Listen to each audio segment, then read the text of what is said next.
네, 제주반도체 주주 여러분들 반갑습니다. 주말간 나온 소식들 잘 취합해서 공유 드리도록 하겠습니다. 먼저 지금 차트부터 보시면 가장 중요한 위치에서 지금 급락이 나왔어요. 근데 뭐 꼭 이런 자리에서 뭐 하락이 나왔다라고 해서 추가적인 하락이 바로 이어진다. 뭐 꼭 이런 거는 아닙니다만 이제 어쨌든 지금 자리를 지키지 못했을 때 추가적인 하락을 염두에 둘 수밖에 없어요. 그래서 근데 이제 세력들도 어느 정도는 이제 이런 데서 흔들고 갈 수 있을 확률도 있습니다. 그래서 꼭 지금이 나쁘다라는 게 아니라 여러분들이 제주 반도체에 대해서 정확하게 정보를 알고 그 미래의 성장 가치를 더 베팅한다라고 한다면 지금 뭐 무조건 나쁘다, 무조건 좋다 이런 게 아니라 지금 자리가 좀 중요한 자리이다. 그 정도로만 좀 이해를 하시면 좋을 것 같고요. 항상 강조드리는 게 이제 세력 수급의 그 위치들이에요. 그래서 지금도 보시다시피 세력 수급 하단 라인들을 다 이탈한 거거든요. 그러니까 세 번이나 세력이 매집했던 자리를 세력이 지키지 못했다라고 한다면 추가적인 하락을 만들고 다음 자리에서 매집을 할 확률이 커요. 여기도 조금 더 확대해서 보면은 이게 잘 보일지 모르겠네. 뭐 좀 안 보여도 되죠. 잘 안 보여도 되는데 뭐 엄청 중요한 건 아닙니다. 근데 지금 매집 구간까지는 밴드가 좀 열려 있다라고 보시는 게 맞아요. 이게 차트를 작도로 하시는 게 아니고요. 무조건 수급 라인을 그려야지만 여러분들이 정확할 수 있습니다. 그냥 수급 라인 없이 매매하는 거는 정말 그 좋은 방법이 아니고요. 지금 SK 하이닉스가 좋은 흐름 나오고 있죠. 지금 가장 중요한 거는 이제 LPDDR이 제주반도체의 미래인데 그 부분도 좀 얘기를 드릴 거고요. D램 업황들이 많이 회복되고 있다라는 거를 이제 SK하이닉스랑 삼성전자 차트로만 보더라도 어느 정도 확인이 되는 부분이기 때문에 지금 그런 부분들 좀 염두에 두시면서 정보들 공유해 드리도록 하겠습니다. 영상 시작 전에 실시간 정보방 입장 도움 받으실 분들은 문자 위 상단에 있는 번호로 세력이라고 보내주시면 되고요. 그리고 세력 수급 포착기, 방금 세력 수급 포착기 보여드린 거 받으실 분은 수급 보내주시면 보내드리도록 하겠습니다. 1번과 2번 동시에 받으실 분은 숫자 1번만 보내시면 돼요. 세력 수급 아니면 1번 이렇게 세 가지 중에 하나를 보내시면 되고요. 위에 있는 010 번호로 숫자 1번 보내주시면 바로 보내드릴 거니까 위에 있는 010 번호로 문자 보내주시고 바로 시작하겠습니다. 젠슨왕이 지목한 새 먹거리 인기 폭발에 삼성과 SK 출시 경쟁을 앞두고 있습니다. 삼성과 SK가 싸우고 있던 부분이 바로 HBM이죠. HBM이 뭡니까? 기존에 있는 D램, 메모리 반도체를 수직으로 적층한 거예요. 그래서 수직으로 적층하는 관계에서 이제 어떤 그 과열이라든지 이런 문제들을 발생하고, 하지만 그거를 좀 잘 해결해서 수많은 데이터들이 처리되는 연산 데이터들을 순식간에 그 이동을 해줄 수 있고, 또 단기적으로 그 많은 데이터를 저장을 해줄 수 있는 그런 부분들을 만들어내는 게 바로 HBM입니다. 근데 이 지금 HBM을 넘어서 새로운 먹거리를 그 다음 섹터를 좀 지정을 했는데, 바로 그게 사전에도 말씀드린 그 LPDDR이에요. 저전력 더블 데이터 레이트라고 이렇게 불리는 지금 현재 그 엔비디아에서 CPU를 개발하려고 하고 있어요. 그 그레이스라는 CPU인데, 그레이스는 이제 HBM이 아니라 LPDDR이 들어갈 거라고 보고 있습니다. 아무래도 AI 서비스가 본물을 이루는 가운데서 전력 소비를 절약하는 게 정말 중요해지고 있죠. 실제로 이런 AI가 발생하는 거의 절반이 전기로 다 나가기 때문에 전기가 중요하고, 데이터 센터 내에서도 사용되고 있는 게 CPU거든요. 이제 GPU로 AI를 만들지만 결국 데이터 센터의 그 D램 데이터들은 전부 다 CPU를 해요. 근데 이거를 잘하는 게 어디죠? 바로 인텔과 AMD예요. 여기가 양분을 하고 있는데 시장을 이제 기존에 이제 그 젠슨왕, 그러니까 엔비디아는 GPU 쪽입니다. GPU. 이게 원래 기존에 게임이나 그래픽 작업하는데 쓰던 그래픽 카드예요. 근데 이게 AI 시대에 딱 맞았던 거죠. 왜? 동시다발적으로 수많은 처리들의 연산을 한 번에 해줄 수 있기 때문에. CPU는 원리상 한 개입니다. 한 개. 이 한 개를 여러 개 뭐 하이퍼 스레딩이든, 이것도 마찬가지 CPU를 여러 개 붙이든 해가 듀얼 코어든 뭐 이렇게 옥타 코어든 해서 8개 코어를 만들고 그걸 하이퍼 스레드로 가상으로 16개 아니면 32개 이렇게 쪼개 가지고 하는 게 CPU의 기술이에요. 근데 이거는 뭐 1000개 뭐 이렇게 단위가 완전히 달라버리죠. 그러니까 어쨌든 CPU 쪽에서는 근데 중요한 게 뭐냐면 결국 AI 서비스는 처리도 중요하지만 저장과 그 데이터 이동도 중요하다. 그 D램 쪽 영역이고 메모리 반도체 영역이고 삼성전자, SK하이닉스, 제주반도체 영역이에요. 그래서 블랙웰로 인해서 이제 계속해서 AI 쪽 그 AI 가속기 영역, 시스템 반도체 영역도 계속해서 가져가는데 그레이스까지 쭉 가져가면서 앞으로 기존의 인텔에 있던 시장들도 AMD 가지고 있던 시장들도 싹 가져올 거라고 기대가 되고 있습니다. 근데 거기서 가장 주목했던 게 뭐다? 바로 LPDDR이다. LPDDR이 계속 중요한 이유는 저전력 특화 D램이에요. 특화 D램인데 내 스마트폰이나 태블릿 그리고 주요 모바일 기기에 사용되는 메모리인데 이제 모바일 기기에 이제 어떤 게 들어가요? 온 디바이스가 들어가죠. 지금 근데 방금 이 전력이 치솟는 이유가 이 AI 서비스를 이용하려면 수많은 데이터를 처리하고 그걸 저장하고 해야 돼요. 근데 그렇게 됐을 때는 고전력으로 이어질 수밖에 없어요. 근데 인터넷이 되지 않은 환경에서 AI가 되려면 결국 이 LPDDR을 활용을 해가지고 LPDDR을 활용해서 온 디바이스 예를 들어서 뭐 여러분들 갤럭시 지금 신규 폰에서도 온 디바이스가 나오는데 거기서 막 AI 서비스 좀 이용했다고 막 데이터 배터리가 다 날아가 버려요. 그럼 문제가 크겠죠. 근데 이게 스마트폰만 되는 게 아니라 PC 나아가 데이터 센터고 전장은 이제 뭐예요? 자동차 쪽. 자동차 하나 쓰려고 이제 전기차 시장으로 변하는데 전장에서 좋은 기능 다 좋아. 근데 알겠어. 자율주행 하는 거 다 좋아. 근데 자율주행 한번 연산 돌렸더니 배터리가 막 10분의 1씩 쭉쭉 빠져.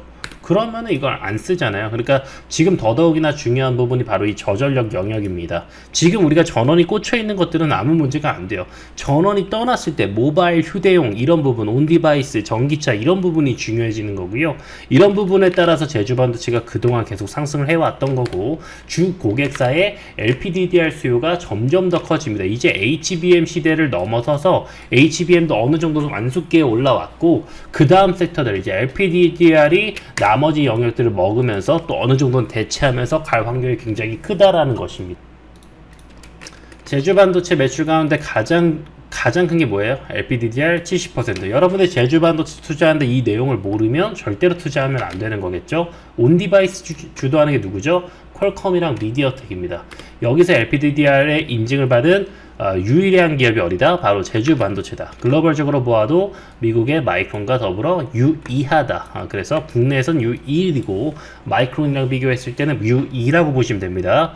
제주반도체 주력 모델 LPDDR2 하지만 상위 모델 다음 세대들 수요가 늘어날 거라고 전망되고 있기 때문에 이 LPDDR2지만 세대가 좀 이전이지만 계속해서 제주반도체가 경쟁력이 있었던 이유는 단가가 싸서예요. 그래서 이게 사실 엄청난 기능이 들어가는 게 아니거든요. 그 데이터의 처리랑 이동 속도만 잘 해주고 단기적으로 저장만 할 수 있는 용량만 충분하면 돼요.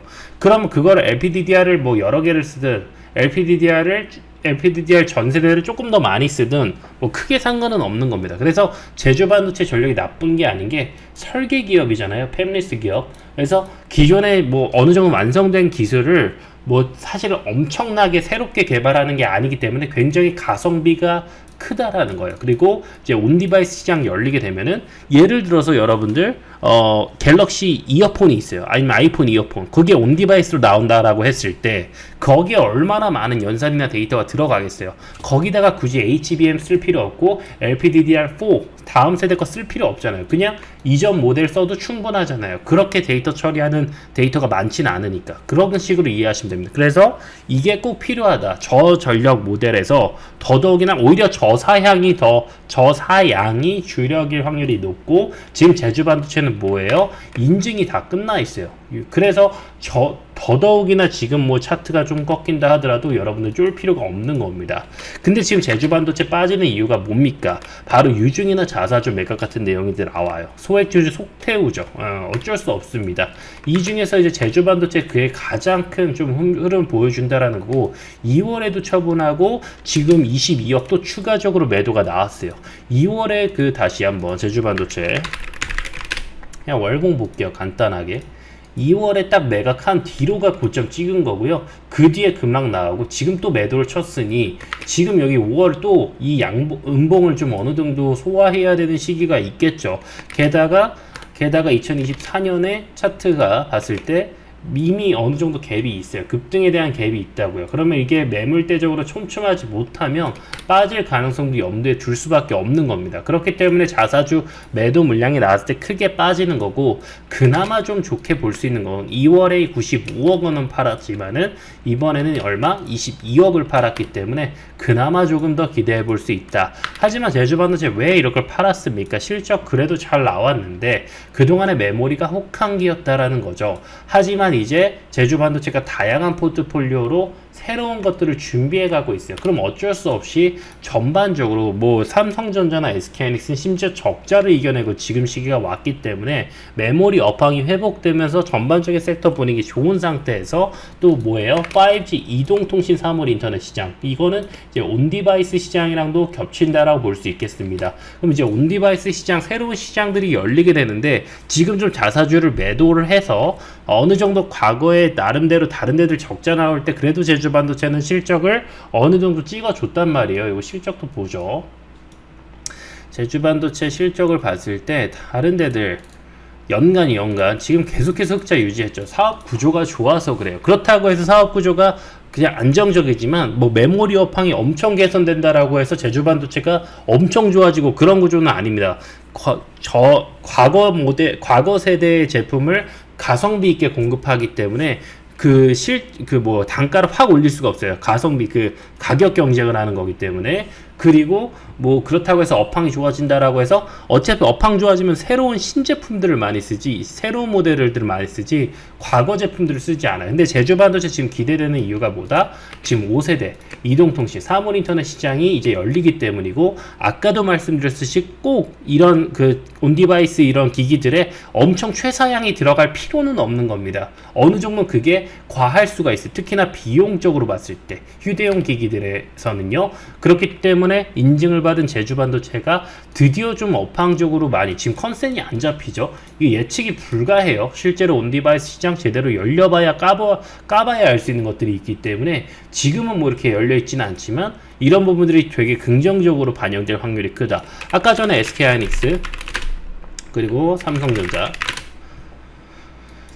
여기서는 흑자가 찍혔지만 DS 부분, 반도체 부분은 적자였어요. 굉장히 컸습니다. 적자가. 지금 여기 50조, 40조, 30조 이렇게 영업이 찍던데 이게 거의 30조가 적자였기 때문에 이렇게 빠졌던 거예요. 그리고 SK하이닉스는 반도체만 하죠. 그렇기 때문에 여기는 적자가 확실하게 찍혀버리고, 근데도 제주반도체는 견조했고 이제는 수혜 볼 수 있는 시장이 오니까 제가 기대해봐도 좋겠다라고 말씀드린 거고, 또 추가적으로 뭐가 있습니까? 바로 전기차 쪽, 전장 쪽, 전기차 부품 쪽, 이쪽이라 보시면 돼요. 그래서 통신 반도체, 이런 통신 자동차 시장이 성장하는 그림을 그리면서 연매출 2천억, 그래서 연평균 25% 고성장이 기대된다. 그리고 가격 협상이 5월 말 6월 초, 그래서 좋은 소식이 조만간 중요하게 결정될 거라 보고 있고, 그에 따라서 주가 양방이 크다. 지금의 어떤 수급 라인들 이탈하고 기존의 이평선 이탈하고 이런 게 중요한 게 아닙니다. 자사주 매각 물량 나왔다, 그런 게 중요한 게 절대 아니에요. 그래서 항상 중요한 게 뭐다? 여기 있는 세력 수급 라인들이 이탈하는지 보자. 그거에 따라서만 여러분들 대응을 하시면 되고, 방금 말씀드린 게 좋은 스토리들로 흘러갔을 때는 여러분들 좀 기대해 보셔도 좋겠다라고 말씀드리겠습니다. 그러면 어떻게 해야겠죠? 이 세력 수급 지표를 여러분들 꼭 다운 받으셔야겠죠? 이거 설치하시려면 어떻게 해야 된다? 위에 있는 010 번호로 수급이라고 보내주시면 된다. 아니면 3번이 아니죠. 숫자 1번을 보내주시면 된다. 3번, 2번 막 다른 숫자들 많이 보내세요. 그래서 1번을 보내시면 실시간 정보방과 세력 수급 포착기까지 다 보내드리니까 숫자 1번만 보내주시면 되고요. 그 부분 정리 다시 해드릴게요. 실시간 정보방 입장하실 분들 세력, 그리고 세력 수급 포착기 받으실 분들 수급, 1, 2번 동시에 받으실 분들은 1번 남겨주시면 됩니다. 뭐 여러 개 보내주실 필요 없어요. 모두 다 빠짐없이 여러 번 더블 체크해서 보내드리니까 숫자 1번 꼭 보내주시고요. 위에 있는 010 번호로 다른 번호 입력하지 않고 번호 잘 보셔서 1번 보내주시면 제주반도체 포함해서 모든 종목 볼 수 있는 세력 수급 포착기와 세력 수급 포착기와 그리고 실시간 정보방 초대해 드리도록 하겠습니다. 100% 무료니까 꼭 입장하셔서 도움 많이 받으시길 바라겠습니다. 감사합니다.